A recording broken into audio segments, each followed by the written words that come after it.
If you've ever considered building a custom dream home, then this conversation's for you. I'm Blane Odom with Next Chapter Realty Group, and today we're sitting down with Caleb Cathey. Caleb Cathey is a second-generation builder and Vice President of Operations for Dean Cathey Custom Homes. They serve families in the East Texas area, including Rockwall County and Hunt County. Today, Caleb and I will be talking about design, budgeting, timelines, land selection, and everything associated with building a custom home. Join us as we sit down and explore what it takes to build your dream home in today's market. Caleb, welcome. Thank you for sitting with us today. The first thing I want to do is just tell me about Dean Cathey Custom Homes. Well, as you know, Dean Cathey is not my name, so my father has started the business a long time ago, probably over 30 years ago. But he didn't start just with walking right into in the managerial position. He actually started almost really in all the trades, but he's slung a hammer, framing, but I think most of his bread and butter was trim carpentry. It's his passion, and I think that's what probably makes him one of the best as far as suggestion on how things are going to look. Did he do the trim carpentry in here? He did not, but he gave him good advice on how to do it. Okay, good deal. He's overseeing and make sure it's good. Yep. And that's another good thing about us. We've been with a lot of our subs for decades, and so they kind of know what to expect from us, but it doesn't mean that they don't need a little bit of a nudge here and there on what it should look like. So right on. So your dad's Dean Cathey. He's been in the construction industry for 30 plus years. I heard he started building when he was like 15 years old. Is that right? Yep, he's a pastor's son, so he doesn't have he's kind of like me. We don't have the, I guess, public speaking skills, Sure. So he couldn't really follow in the footsteps of my granddad in the pastoral aspect, but both of us really take that same faith base in our businesses today, and so he kind of went on his own. He actually went to college to become an architect, and he made it through a couple semesters, realized he didn't like sitting at a computer. And I actually went to college also, and I got an engineering degree, and I was looking into You're the pride of Texas A&M Commerce, right? Yes, I am. All right. And I looked into kind of the whole engineering career, and on paper it looked great, but then I realized after working for the engineering firm we use now, and we have been for a long time, I couldn't sit at a desk all day, and I have a feeling that's how my dad felt. So my next question was, how'd you get started in the home building business? But obviously that was with your dad. So my next question now is, what challenges does that pose working with family? That's kind of a unique thing. I wouldn't say I struggle with many challenges working with family. The biggest challenge working with family would probably be that we're too close to the same person. So we don't really have any challenges because what he's thinking is probably what I'm thinking. Mm-hmm. And we really have been able to work together a whole lot better than most people, because I feel like most people, the thought of working with a brother or a parent, it just blows their mind. It's constant bickering, but I don't know if we've ever had a conflict.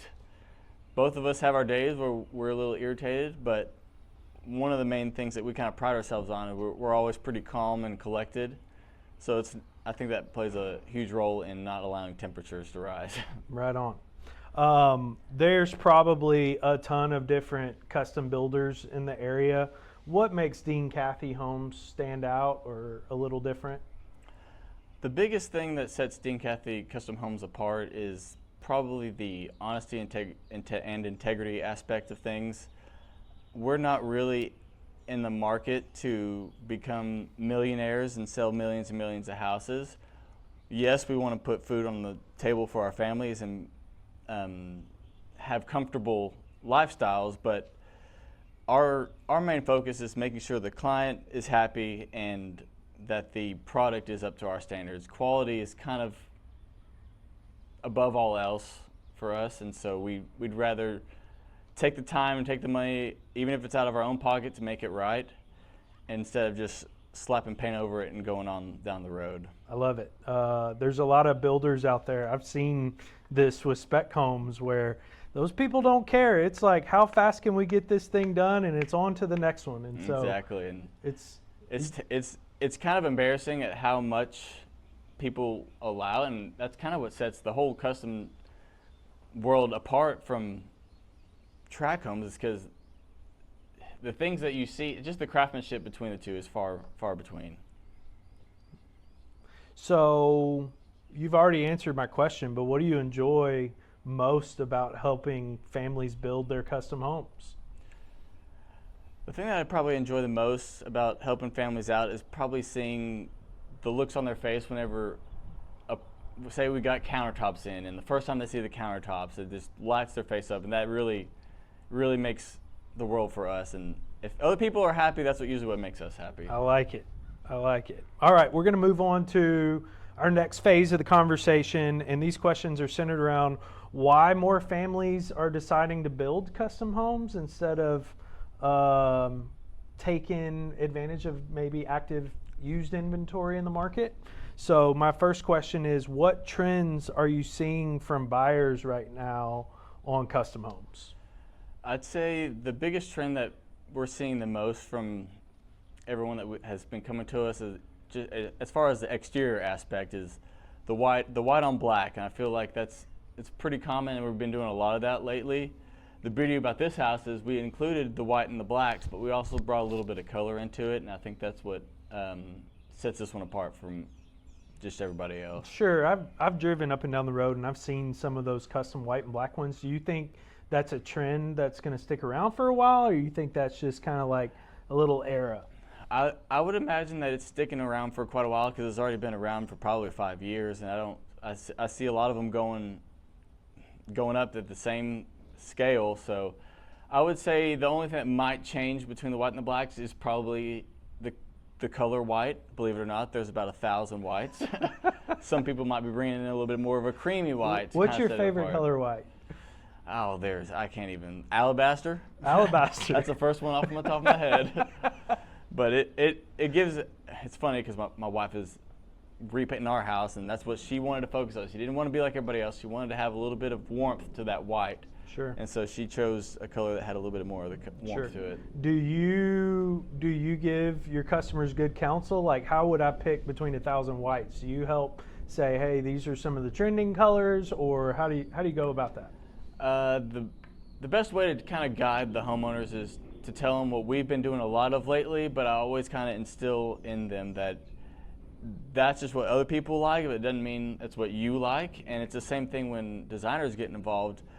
They're great at what they do, but they don't know what you want any more than you do. Sure. And so I have to tell people that if a designer suggests something, it doesn't mean you have to go with it, because we've had many times where they suggest something, we'll paint a wall a certain color, and the homeowner hates it. And it's like one of those things where you can trust your gut for the most part. I got you.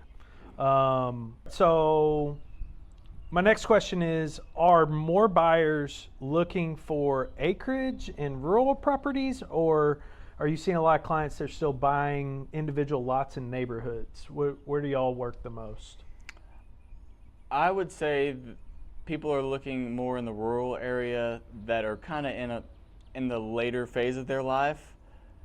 A lot of the younger couples, but it doesn't mean younger couples don't have that same mentality, but a lot of them are kind of in the subdivision phase, and a lot of them like the convenience of everything around them, but whenever people get into their later years, they don't like people.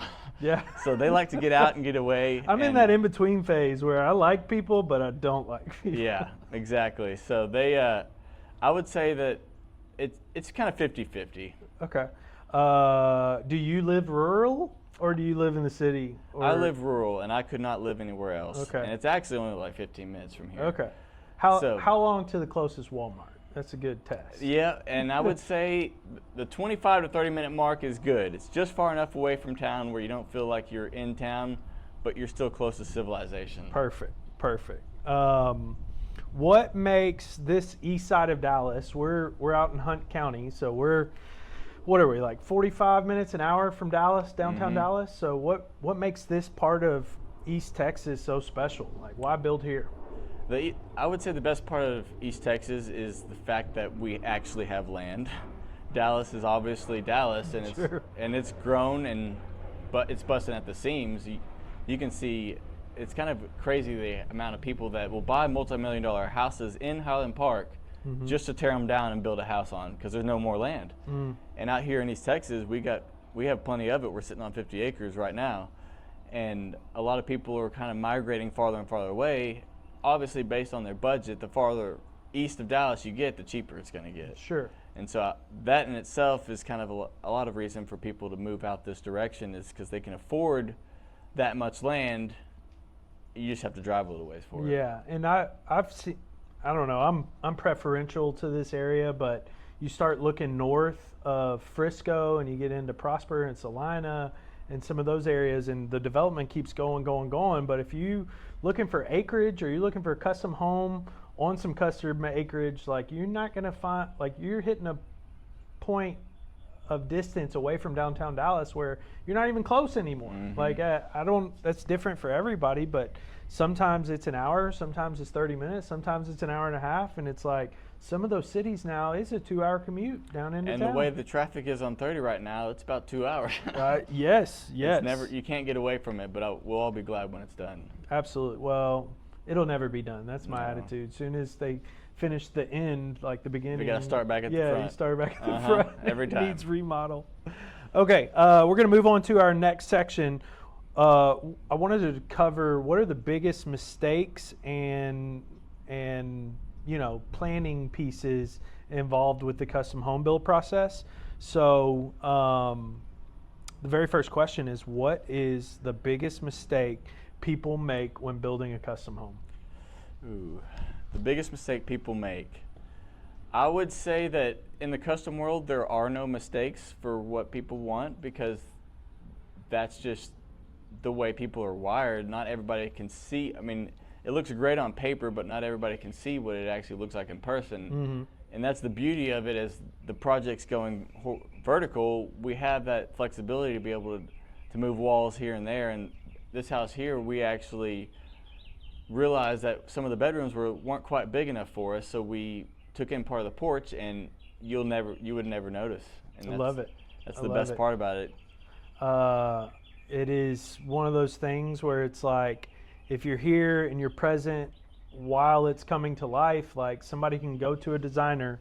Let's talk about that process. Like, a client will go to a designer and then they'll come to y'all with those plans, and then y'all review those plans. What does the process look like? I would say it would be best to get a builder involved the earliest you can. Even when we've had people get us involved while they're shopping for property, and that helps, I think, everybody out. Obviously, most people are going to want bids for multiple people, but bring them all around, it doesn't matter.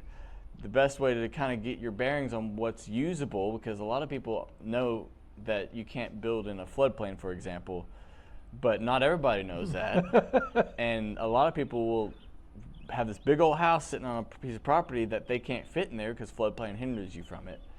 And so I would say getting a builder involved earlier on can kind of help you see those things and get you a little bit of an idea on cost for utilities and development, just to get the pad buildable. Because if you have a steep grade, you're not going to build your house on a steep grade. Sure. So there's definitely time and money that goes into getting a piece of property buildable, and I think that early on process can kind of hinder some people on if that piece of property is usable or not. So that even really happens, most of the time happens before you even buy the property. But when you buy the property, the architect will take over, and I like to work with a multiple architect. We have for probably 20 years, we've worked with 2 or 3 of them, and they refer us and we refer them. But they know kind of how we work in things, and they like to get us involved at the very beginning phases. Typically, you can get a floor plan made, and you always start the design process with a floor plan, and then you get the elevation to fit the floor plan. And so we like to come in to the floor plan phase to kind of tell you, hey, this might be a little awkward, or it might not look as you think it's going to look on paper. It's a little small here, stuff like that. So if I'm understanding correctly, you can get involved prior to purchase of a property. If somebody already has property and they have intentions to build, we're going to start with architectural designs and a review of where the floor plan of the property is going to sit. And then from there, we're going to go up with the architect to design the elevation piece. Mm-hmm. Is that right? Yep. Let's talk numbers a little bit. Like, if a piece of property is not on a slope and the dirt's like, ready to go, flat and even, and they're building a 4,000 square foot house, I know you got to commute in depending on how far you are from the frontage, but like, what does dirt work expense look like just to get the foundation going or the site prepped? Well, if there's no steep grades, I would consider a $10,000 budget, $15,000 into getting a perfect pad. We've got guys that use GPS to get it perfectly flat, and a lot of that pad prep hinders on what the engineer has to say about it, because we engineer all of our foundations. That's soil engineer or so foundation? Okay. Our engineer will do foundation, shear wall, and structural. Okay. But the soil, we always have a geotech engineer. It's a separate engineer that tests that soil, and that is what he gives to our other engineer to tell us kind of what's down there, what we need to design for. And if sometimes they'll come back and say this dirt is trash, we got to dig it out and lay with select fill. Mm-hmm. That obviously will hinder some of your pricing, but sure, it's one of those things. It is what it is to give a solid product. Sure. What's been the most expensive pad you've ever set? Oh, with engineering, soil, everything. We had a house that we had to put retaining wall. It's in Heath, and it's pretty steep grade, and so to get that pad preps, we had to put retaining walls. And retaining walls in Heath, if it's over 3 feet, you're going to have it engineered. Mm-hmm. And that alone makes, just the name engineer makes things a little bit more expensive.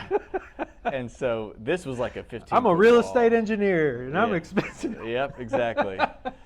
And the 15-foot wall we had to put in there was, just the wall itself was $20,000. And then we had to do all. So we're talking floor to ceiling, not length. 15 feet tall. Mm-hmm. Wow. So. And how much was that? It just the retaining wall itself was $20,000 to $30,000, and Okay. then we had to get all the dirt work done after that wall. So it was probably close to $50,000 just to get the thing buildable. Ooh. And that's why in Heath you can buy a lot for what you think is a reasonable price. Yep. It's $100,000 under what everybody else is selling. Yep. But what they don't tell you is that Yeah. you're gonna have to spend $50 to $75 to make it buildable. That's right. And so a lot of people don't see that, and that's kind of why getting somebody involved early kind of helps.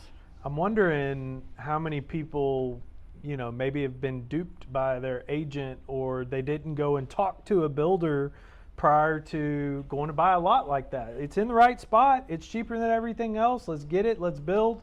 And then now they're paying the price for it. Right? And usually, if it's too good to be true, it probably is. Sure. That makes sense. What other misconceptions do people have about the custom home construction or the process? I think the biggest misconception people have is that since I'm paying X amount of dollars, it's going to be absolutely seamless and perfect. And that's just, unfortunately, not the case. We try to do our best at making things as seamless as possible, but sometimes, most of the time, what looks good on paper doesn't work once you get up in the air. And a lot of times there's adjustments that have to happen. Mm-hmm. And it's nobody's fault. I mean, I guess it could be an architect's fault, but making the system functional is probably more effective than having the house just look awkward to make it look per the plans. Sure. So there's a lot of, have you ever had a house where the plans came out perfect and like there weren't a lot of changes or any changes at all from plans to what you put out? I'm not too sure we've had a house that didn't have any changes. Sure. But we've had some that were minimal, and it's usually not a design flaw. It's more of like a personal preference. I think Sure. this closet needs to be bigger, kind of thing. Sure. So it's very rare that they work out absolutely how they're supposed to. Does it bug you when the customer's constantly making changes through the process? It does. I wouldn't say it bugs me, but I would like to say I'm a very conscious of the budget person. Sure. And a lot of the times those changes, I mean, people don't realize that they're not for free. Sure. And so that kind of screws up the budget that you put together, and then you have to kind of explain later that, hey, this is the reason why we're over budget. Yeah, but there's some tolerances built in there. Like, you can make these subtle changes, and y'all account for it in back end accounting. But, are you telling them what that new budget is every single time they want to make a change? What I like to do, I'm not going to say I do it perfectly every time, but every time I put a draw in for funding, I like to send them kind of a budget update, including that draw, to kind of give you an idea of where you're at. And that way you can make decisions down the road and kind of decide if you want to spend a little bit more money here, it's over my budget, but I saved over here. That's kind of the best tool for it. Well, let's talk about funding real quick. Somebody's going to go get a new construction loan, or they're going to have cash. What's the industry standard? How much do people have to put down, and what do they get with that first down payment? Oh, a lot of our clients, a lot of them have their lot already, so they need to get an interim loan for the construction side of it, and we deal pretty well with local banks here. And the interim loan is pretty much just it's cost of goods sold plus, I mean, you're paying straight interest on the interim loan, and then you get into the final loan, and then you have more of a set price per month, I should say. But while we're building construction, say you spend $100,000, you're only paying interest on $100,000, not your whole loan amount. Yeah. So yeah, kind of gives you an idea on what you're going to be spending. It's not a set amount. It's obviously going to go up as you go on through the build process. So you're what percentage is appropriate, like, to get y'all started? Is it 20%? Is it 30% of the final construction budget? For us, our contract technically says we require $2,500 down, but we're kind of bad at not doing that ever. We still have faith in humanity that once you sign the contract, that you're not going to break the contract, and we can get going, because time is very valuable to people. And so spending all that time on the little nitpicky things at the beginning, waiting to get a check to get started, we like to just get started as soon as we can to get the project rolling. But as far as the loan side of it, you may require 10-15% down, and then you go from there. Okay, but if I'm going to engage in business with you, and I've got my $2,500, where does that get me to? That gets me. Well, a lot of the times I like to get all of the preliminary stuff, because we have to get engineering done. I mean, out here in the country, we engineer all of our foundations, but they don't require you to do, say, a shear wall design, which is kind of pretty much the wind shear, telling you what sheathing needs to go here, what needs to be stiffened up here, there, that kind of stuff. So in the city, I mean, I like to get, as soon as I got a signed contract, I like to get the plans sent to get engineering going, because engineering takes a little time. And in the process, I like to get pad built. I like to get injections going, and then that's a little bit too much than most cities want without a permit, because you have to have your engineering before you can get a permit. And so it lightens the blow after it's contract. all that paperwork, prep stuff, right? Okay. Makes sense. My next question is, what separates smooth projects from difficult projects? Like, surely surprises come up. Sometimes customers want to do something different, or architects maybe missaw how something would be built. But smooth versus bumpy, like, what's the difference there? I would say the best way to make things the smoothest would be multitude of things. It's almost how the client interacts with things, if they know what they want, or if they're kind of on the fence. A lot of it is kind of trial and error as you go throughout the process. The clients that know what they want and they're going to go with it, that would probably be the smoothest.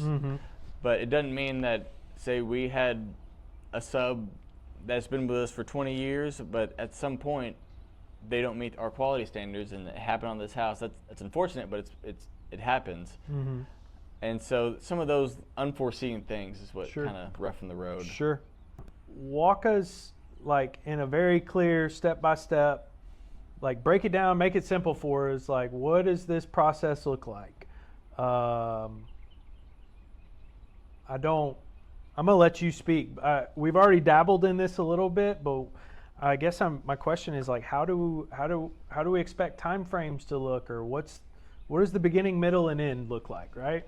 Right. I'd say the process as follows is a rough outline.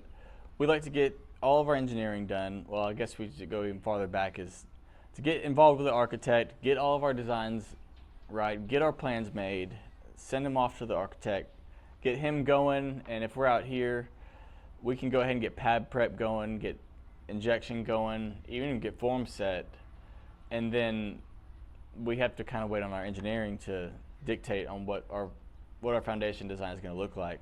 Once we get that, we get all of our beams trenched, then our plumber will come in and do his rough plumb, get all of our shower drops where they need to go, drains where they need to go, stacks where they need to go. Once he's got that done, a lot of the times we have electrical that needs to go in the slab, whether it be for an island or a floor plug, stuff like that. They'll set their stuff in, then the foundation guy will come back and he'll make up the whole area, get it all ready to pour, get the cables in it, because all of our foundation these days is post-tension. Mm-hmm. We don't do hardly any rebar anymore. And once all the cables are in, we can get our engineer out to physically inspect and put his approval on it. And once that's done, we can get the foundation poured, and then we like to give it may be useless, but we like to give it about a week of cure time before we'll start going vertical with it. And sure. My framer can come in, and he's usually pretty quick. Depending on the house, he can get it done in a week and a half. Sometimes it takes 3 weeks, bigger houses. Mm-hmm. Then once he's done, I can kind of have multiple people in once we get the roof on it. I like to get it dried in. As soon as that roof decking goes on, I get the roof dried in and get it done. And then I can get kind of multiple people in. I can get my plumbing guy back. I can get my... Let me pause you real quick. So all that prep work to the slab, is that a 1 month process, 2 month process? Like how long is that prep work to the slab? It depends on what time of year. Yeah, okay. So the rain has a huge role in... So spring it could be a little more drawn out. Summer it could be quicker. It should take only a few weeks to do all that concrete in the ground. Granted, we pass with flying colors on all our inspections. Sure. But other than that, it goes pretty quick. Okay, so and then we're going vertical, and we start with framing and roof, and that can be anywhere from 2 to 4 weeks, depending on the size of the home. Mm-hmm. And then we're getting all the interior work done and all the finishings starting to get prepped, or I wouldn't say we're getting quite to the finishing. Sure. We have a lot of rough in. All of our wires for electrical has to go in the studs, and okay. Plumbing valves have to go in. AC guys have to run all of their duct work. And then once all of that's done, I can get the exterior going at the same time, but I have to wait on my masonry to get in there after my plumber's done making all the penetrations outside, everybody. So once they're all done inside, I can get the mason going at the same time I can get insulation going inside the house. So you're managing like 50 different people at the same time. There's a lot going on at the same time, and multiple houses doing it. Yeah. Do you see like new builders, like maybe they're only doing one of those trades at a time and it slows things down a whole lot? Like, is part of the skill set that Dean Cathey Custom Homes has is that y'all are able to juggle so many different subcontractors at the same time? Yeah, I would say that it wouldn't be as seamless for someone that's kind of not in the industry for very long, because they a lot of times spend a lot of time backing up because they do things out of order. So timing of everything is key in making everything flow perfectly. And I'm not going to say we have it down perfectly, but we have a good idea to kind of get things going. We don't like to do one after the other. We like to get everything going. If I can have multiple things going at once, I do. But like at this house right now, we've got painters in here, and you can't be sawing and flinging sawdust when the painter's in there. So this phase, it's kind of hands off. The painter gets the place, and we've got everybody else working off-site, like countertop guys, and there's still stuff being done, but it's just not physically at the house. And that's one thing I've noticed through this build is as soon as the painters get here, everybody else go away. Like let the painters do their thing. So yeah, and a lot of it is nobody wants to smell all the paint everywhere. Sure. I like the way fresh paint smells. Like, yeah, like a lot of people do. My son walked through here and was like, "Oh, that smells good." I'm like, start floating here pretty soon. yeah, that's right. Okay. I'm still trying to grasp this whole. I know it's variable, Process. but yeah, you're about. We've talked about getting to the slab. We've talked about elevation. Through that elevation process, we're working on the major systems of the home: plumbing, HVAC, electrical, roof. Foundation's already situated. So that whole process takes how long? I would say probably about 4 months. Okay. Start to finish. Okay, start to finish is 4 months. So 3-4 weeks for the foundation, and then we have elevation of those systems. That's a month or two, and then after that, what are we moving to? Well, after that, we get all of our sheetrock going up, and that hanging the sheetrock only usually takes about a week. But once you get into the final finish, the tape and bed, that part takes a little bit longer. It usually takes about 2 weeks. Okay. And there's a multitude of different textures you can do. I mean, an orange peel is a standard texture you see on most houses, but There's no orange peel in here. there's no orange peel in here. Well, there is upstairs, but down here it's all hand troweled, and that just takes time. Sure. And so it kind of varies on what the design is there. And then once the drywall guys are done doing what they're doing, then I can get my trim carpenter in, set all the doors, get all that good stuff going. And really after I would say my tile man needs to come in before trim carpentry, because I typically like to set my trim on top of the tile, and cabinets also on top of the tile. So in this whole process, after sheetrock goes up, I can meet with the cabinet guy and get all of his measurements, his final measurements done. Then while we're in the design phase, that usually goes back and forth, multiple revisions with the homeowners to get exactly what you want. And he'll have like a drawing with elevations, and you can say, I don't like a door here, I like a drawer here, all that good stuff. But while they're doing that, we'll be working on the tile. They don't set the cabinets until that tile gets down. So once we get our cabinets in, we got them set on the tile, we can tile all of our base in, which is why we like to bring the carpenter in after all of that. And so he'll get all of his door set, base set, crown set, all the decorative beams, all that good stuff. And then once we're done with all of that, like I said, a lot of other things are going to happen off site, but our painter can get in and start prepping. And you can paint a house very fast, or you can paint a house very slow, and the difference is the prep work, and the key to a good paint job is prep. And so sometimes if things are taking too long, I get the upstairs completely done with trim carpentry. I'll have the painter start up there doing all their prep. They can prep with other people in here, but once paint actually starts to fly, everybody's gone. I feel like they were prepping at this house for like a week. Like there's so much paper and plastic and tape. It's not like they're dropping drop cloths and then getting their rollers They're not out. sorry. Like, we have all everything gets. They putty all the wood, get sanded down, prime it. What's the little red spack stuff called? Putty. So I've never seen a red one. Like it's just putty. Bondo essentially. Okay. And it's a putty. They fill all the seams for the base, all the nail holes, the crown, butt joints, all that good stuff. It's puttied and sanded, so it goes away. Yep. And that part can get skipped a lot, and you see, because in Texas, I mean, wood's gonna move. Sure. That first year, it's very normal for wood to dry out and move.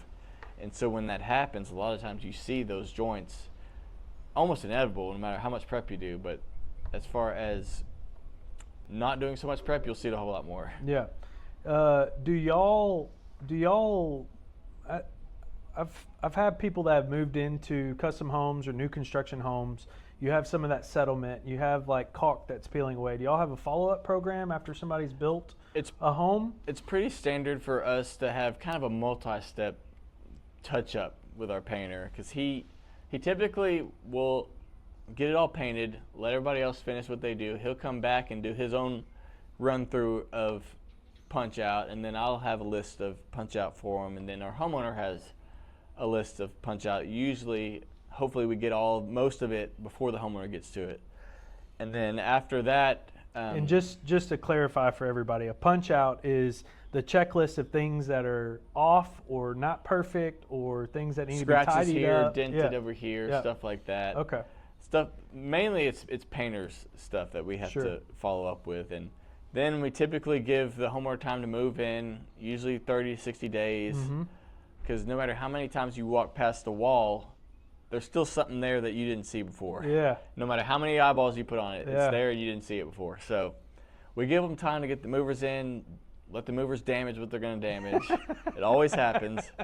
We'll come back after about 60 days, kind of tidy things up, and then typically we give them about a year and let everything settle. It's going to settle. We'll come back and knock it out, and it's a warranty issue. It's not a charge, so it's kind of on the house kind of deal. So y'all come back and like any separation and caulk, y'all get all those touch-ups done again? Yep. That's awesome. In theory, you shouldn't have to do it again after that. Sure. Well, that's good stuff. Of all of the trades, what's the last one you'd want to do, and what's the first one you would pick up? The last one that I would want to do is probably painting. You don't want to be I can't stand painting. It's in your hair, it's in your teeth. It's everywhere, and you do it wrong, you're backing up and starting over. Yeah. Second to last would be concrete work. That's some hard work. Okay. And I kind of used I built my house about, probably 8-9 years ago, and I kind of used it as a learning process. So I did a lot of the work with our subs, and I poured the foundation with me and 2 other guys. Oh, it's terrible. It was just terrible. It's a lot of hard work, and maybe I'm soft, I don't know, but most people, it's not for them. Hack it. Yeah. It's not for them. Don't you have to start at like 3 in the morning or like? This time of year, it's very likely. Yeah. We poured this house about 3 o'clock. Yeah, I'm not going to be a concrete guy, I'll tell you that. No. What about the easiest job? Like if you had to move out of your position and go pick up a trade, what's the one you'd go grab? I wouldn't say it would be the easiest, but I think it would probably be one that I enjoy the most, is trim carpentry. Trim carpentry? And maybe I get it from my dad. Yeah, you do. You're guilty of that. So he taught you that growing up? It's a lot of problem solving, because a lot of things don't fit right, and it's just making them work. Man, I tried to learn how to do crown molding, and it's like you got to do those, back it up, upside flip it down, reverse it. Yep. It's a lot. It's not fun.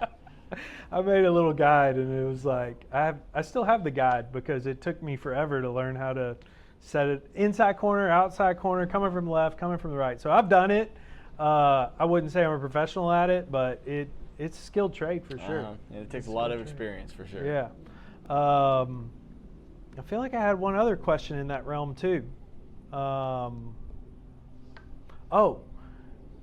As a custom home builder, your job here is project manager. Is that your official role?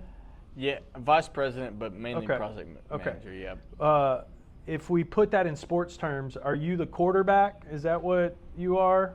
I would say I'm the quarterback, and my dad, the boss, is the coach. Okay, perfect. Okay. Yeah. So you got coach on the sideline, quarterback comes in and out, offense, defense, and you're the one, getting all the plays going and get everybody in the right position. Yep. Right? Okay. That's kind of how I figured it worked, but I do like to, see things in a sports perspective sometimes. So exactly. All right, let's move on to our next segment. We're going to talk about cost and budget. And again, I know we've been through some of these things, but what factors, like if we were going to spitball like price per square foot for a custom home, where do they start at, and where do they go up to? Well, unfortunately, this is probably the worst time to build a house just because of how expensive materials have gotten. And it's not a lot. It's nothing that we can really control, but it's almost still embarrassing when you turn in budgets, and it's like, I have tried to make it as cheap as I can, but this is just a realistic number, because a lot of those builders out there, they'll give you a budget and lowball the heck out of it, and then they'll come and be like, oh, it's a change order. Oh, it's a change order. I like to involve all the potential changes in my budget so that there's no shock there. Sure. And the beauty of, we operate cost plus, so like if we come in 20 grand under budget, that's all you're going to pay. You don't have to pay that full budgeted number. And so I always like to come back with people and give them money versus asking them for more money. Sure. And so the price per square foot can vary from 190 to 220. Okay. It's really, there's a lot of variables that change the cost. Sure. And a lot of it is the finish out. What appliances you pick. Yep. how intricate are you going to get with level your 1 trim. granite, level 5 granite, that kind of Granite, quartzite is very Sure. expensive. The kind of all the gadgets that go into the house, our AV system is what can really run it up. What gadgets are you seeing in this house that? Well, that's the thing. I pre-wire for any gadget that you can need, but Okay. then I hand it off to the homeowner to deal with what they want to include in the house. We set it up for anything and everything, but it's kind of one of those things that you can tackle when the time comes. Mm-hmm. So Tell me about some of those gadgets. So it's kind of fading out a little bit now because there's so much that comes out. But Control 4 is a home automation system that people have done for a very long time. But nowadays we're getting a lot of smart light switches, smart plugs, smart thermostats. You have any and Where you everything. can snap your fingers or talk to Alexa and Talk say, to Alexa and turn on my coach Yeah. light outside. Yep. And all that's automated. And so you would say most of your homes come pre-wired and pre-set up for that kind of setup? Mm-hmm. That's And it's up awesome. to the homeowner because unfortunately those smart features aren't cheap, but that's kind of like why we pre-wire and set up for the way we do is because you may not have the money for it now, but 10 years down the road, you're ready to go, you can get to it pretty easy. Yeah, yeah. I like that forward thinking for a home. Like some people, they can build something, and if they're building it just for them and they're going to stay there their whole lives, that's great. But sometimes you're building a home and it's an investment, and The it's resale like value. I know I'm going to be here for 2, 3, 4, 5 years, and if I make something so custom. I see this on the real estate side. If there's something so custom and so particular where only one person likes that thing, then that home becomes that much more less marketable down the road. And so that's kind of one of those tough things. And it's kind of one of those things where as these clients get into their, towards the end of their lives, they're building this to be their last home. Yep. They don't care. Yeah.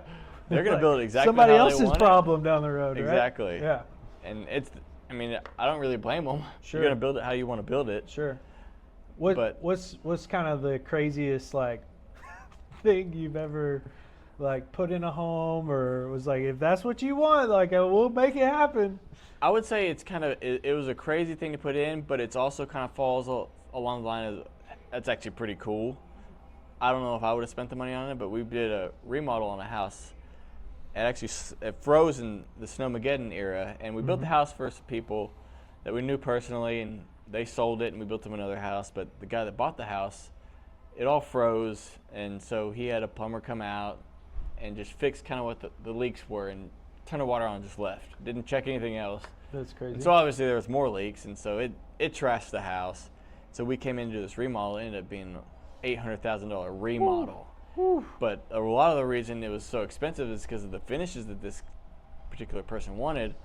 And we spent about $80,000 just in the master shower equipment for valves. And Kohler has a really cool system, I will say, but man, was it expensive. It had 2 different deluge shower heads that would like dump water on you. Then they had the normal rain head.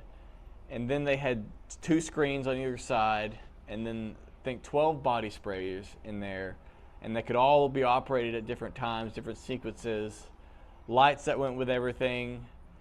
He had He's got speakers in there. He's got the cleanest butt in Rockwall, right? Exactly. I don't know. I mean, I don't know if there's enough hot water in Texas for that. But it was cool. But man, was it expensive! Yeah, an $80,000 shower. Just one shower. That's crazy. And it was big, but it wasn't like you would think it'd be a whole room. It wasn't a whole room. Yeah, It's so- just the equipment that we put in there. So it's all of the accessories that shoot from everywhere. Did he get like a training session on how to use it, or did you shower in there before? No. You turned it over I don't know. to him? We leave that to professionals. So Kohler Professional shower testers.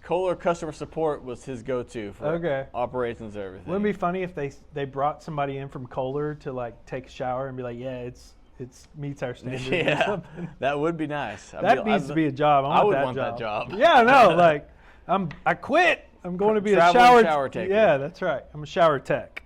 That's fun stuff. What factors impact the build out the most? I feel like we covered this a little bit. Maybe we just edit this whole question out, but the factors that impact a home build the most is typically the finishes, like what level of finishes we're doing. Mm-hmm. So for the most part, that 190 to 220 number you gave me, that'll give us price per square foot with kind of basic finishes, and then goes up from there. Well, I would say that includes some higher end finishes. Okay. And that number is more under roof. It includes your porches, your garages. A lot of people will go off of air conditioned footage. That's not what that is. So it is high, but it's not as high as you think it is, because it's that shock of under roof footage, not total footage. When I'm selling like garage conversions and stuff, that any of those areas, they're about 50 cents to the dollar. And so I know, you can have a 2,000 square foot house, but you can have 6,000 under the roof, and that'll monkey things up. And we've had air conditioned garages, fully insulated garages, fully insulated garages is kind of our standard for us. Okay. But as far as the air conditioned porches and garages, not so much, but that's what they wanted, that's what they got. Yeah. Anything super custom on this house? I would say that the sheer fact that nothing on this house has been done before is a custom in itself. But the glass handrails that we're going to be putting in up there is going to be very custom. The golf simulator that's going up there is going to be very nice. Do you play golf? I do. Would I say I'm very good? Probably not. Yeah. But we'll have some shuffleboard design in one of the rooms upstairs. It's kind of like the little playroom. Little game room action. There's a lot in this one that I would say is pretty custom. That's awesome. That's awesome. Fun fact about this property, this was the very first contract I ever put out for a purchase in my whole real estate career. So it's really exciting to staple. Yeah, it's exciting. I'm 3 years into this, and so to see this go from a patch of dirt and doing like phase 2 environmental studies and stuff, to watching the driveway come in and utilities come in and the pasture get cleared, to the pad getting developed and getting foundation in and seeing the building come up. Like, it's been a long journey just watching these VIP customers of mine go from having a dream and having a vision to we're sitting on the front porch. And what percentage do you think we're done here? 85? 85, 90, yep. 85, 90? Pretty close. How long until, like, does the last 10% take another month? A lot of the times the last 10% is what slows down, because a lot of little fidgety things. So another month and a half, yeah. Okay. And then when you get to like closing day, is that like a special moment? Like, y'all bring out like barbecue and some balloons, or like how does the like key handover thing a lot of the times go down? We're not really involved on the handover side, but we work good. We work well with a lot of our local banks, and they usually throw a little shindig for them, because they do the one-time closing. So a lot of times the closing already happened, but it's just kind of a monumental moment. Sure. That's great. I feel like it can be anticlimactic, because you stare at this thing, or you're part of this thing this whole time, and then it's like, this is what you get now. Like, you have this beautiful building, you have your future in front of you, you've got your custom home that you've put design and thought and money and time and all these things into, and a lot of these clients just get keys, they live here. A lot of them do. They have, whether it be an RV or a barn dominium. Yeah. So especially for those clients that have been watching every day, it's different when a person comes out one week and then they see it the next week, they're like, oh wow. But the day to day, it progresses, but it doesn't have that initial shock. So it's a little bit of a letdown for the wow factor, but they still get some of those. Sure. Okay. Of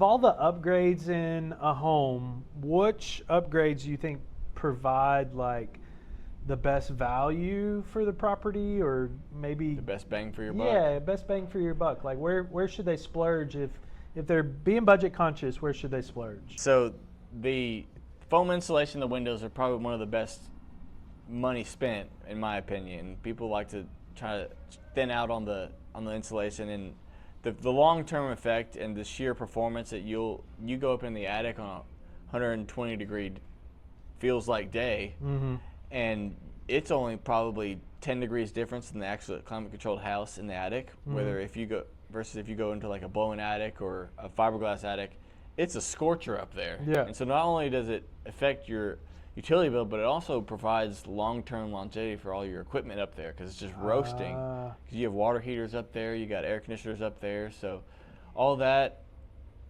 protection, the best that you can get, goes a long way. And another one of the biggest things that I like to spend the money on is I like to beef up all my perimeter walls to 2x6 to 2x4 wall. Okay. Some of the designs, they have to have 2x6, 2x8 and above just because of the sheer height of them. But a lot of them don't call for, they just stick with a standard 2x4 wall. But in my opinion, you can get more insulation in there and more rigidity out of a 2x6 wall. So that goes a long way also. That makes sense. I like that.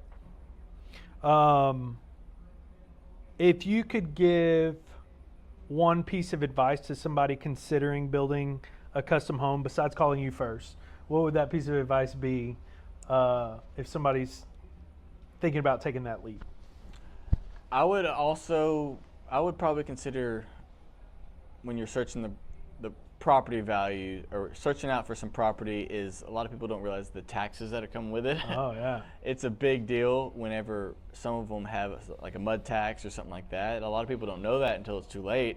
And so not only are you building a house that isn't cheap, you have to pay all these taxes on top of that, so that can kind of be a shock to a lot of people. Sure.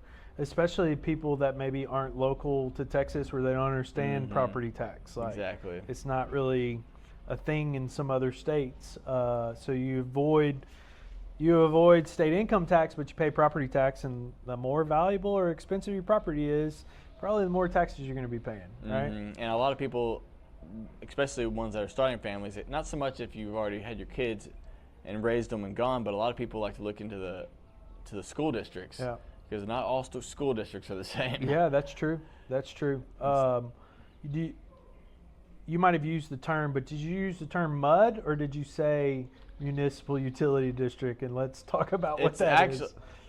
It's actually called mud tax, and Josephine has it, and I think some parts of Heath have it. And I could go on and on about it, but it's probably better to just look it up and read about how much it's going to cost you. Sure. All right. Well, essentially the gist is you're not in city limits, and the municipality around you is growing, and they need to finance the expansion of their water to account for new community, new development, new subdivision, new growth in the area.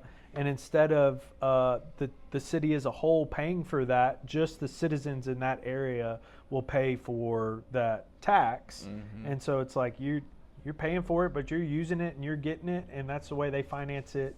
And eventually it goes away, right? Like once it's supposed to, but it could be like the tollways. They're supposed to go away. Yeah. They never do. I gotcha. Okay. Well, certainly a piece because those taxes can be almost 1% of the property value sometimes. Yeah, and that's annualized, so it can add up quick on you there. Definitely.